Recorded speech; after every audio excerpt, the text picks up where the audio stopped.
कळवा परिसरामध्ये भारतीय जनता पार्टी यांच्या वतीने उमेदवारी नाकारल्यानंतर अपक्ष म्हणून नीता पाटील यांनी आपला उमेदवारी अर्ज दाखल केला होता। खरं तर कळवा परिसरामध्ये भारतीय जनता पार्टीचं अस्तित्व वाढवण्याचं काम हे अत्यंत प्रामाणिकपणे गेल्या अनेक वर्षापासून नीता पाटील यांनी केलेलं आहे। भारतीय जनता पार्टीच्या विविध योजना त्यांनी घराघरांमध्ये पोहोचवण्याचं काम केलंय आणि मनामनामध्ये भाजपचं नाव पेरण्याचं देखील त्यांनी महत्त्वपूर्ण काम केलंय। सर्वत्र भारतीय जनता पार्टीचं स्ट्रॉंग नेटवर्क त्यांनी आतापर्यंत उभं करण्याकरिता महत्त्वपूर्ण अशी कामगिरी केली होती। मात्र ऐनवेळी पक्षाने त्यांचं तिकीट रद्द केलं, त्यामुळे अखेरीस त्यांनी आपला उमेदवारी अर्ज हा अपक्ष दाखल केला होता।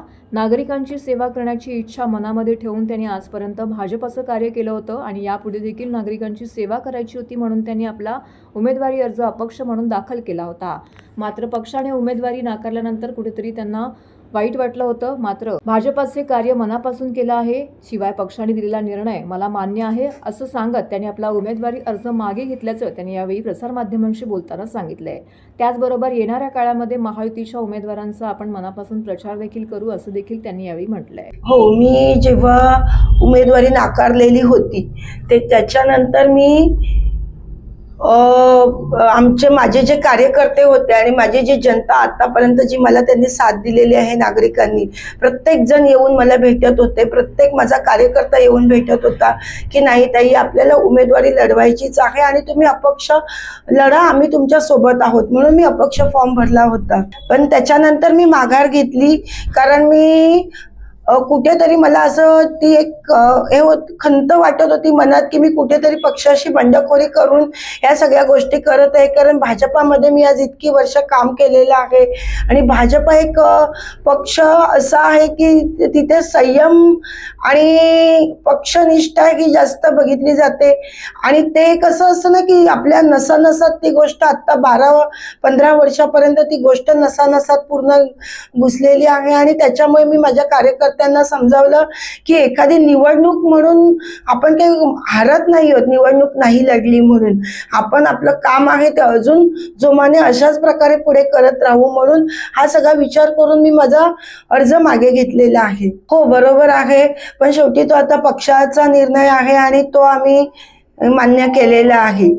डावळलं म्हणण्यापेक्षा आम्ही बघा पूर्ण आमच्या तयारीनिशी आम्ही उतरत होतो। असं नाही की अगदी आम्ही बीजेपीचं तिकीट भाजपाच्या तिकिटावर उमेदवारी लढवतो असं नव्हतं।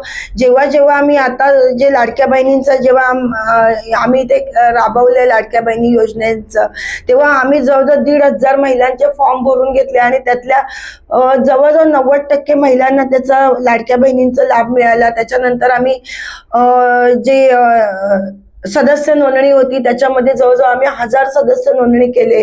त्याच्यानंतर आरोग्य शिबिरामध्ये जवळजवळ 2000 लोकांनी आरोग्य शिबिराची नोंद झाली। त्याच्यानंतर भाजपा अंतर्गत आम्ही हर घर चलो अभियान असो किंवा हर घर तिरंगा अभियान असो, या अभियानाअंतर्गत आम्ही प्रत्येक घराघरात पोहोचलेलो होतो आणि अशा प्रकारे आमची पूर्णपणे आम्ही तयारीनिशी याच्यामध्ये उतरणार होतो। पण काही कारणास्तव त्या गणित त्यांची कुठे कमी जास्त झाली आणि झाल्या सर्व गोष्टी। मनामध्ये नाराजी तर खूपच आहे, कारण इथे आम्ही स्वतःला बाजूला ठेवून आम्ही एक लोकांसाठी काम करत होतो आणि लोकांची इच्छा होती की ताई यावेळेस तुम्ही म्हणजे जे काही आमचे भाजपा कार्यकर्ते होते सगळ्यांना लोकांची साथ होती की यावेळेस आम्हाला काहीतरी बदल घडवायचा आहे आणि त्या अनुषंगानेच आम्ही या सगळ्या याच्यामध्ये उतरणार होतो। हे बघा, आम्ही भारतीय जनता पार्टी म्हणून आम्ही हे काम करणार आहोत आणि करत राहू।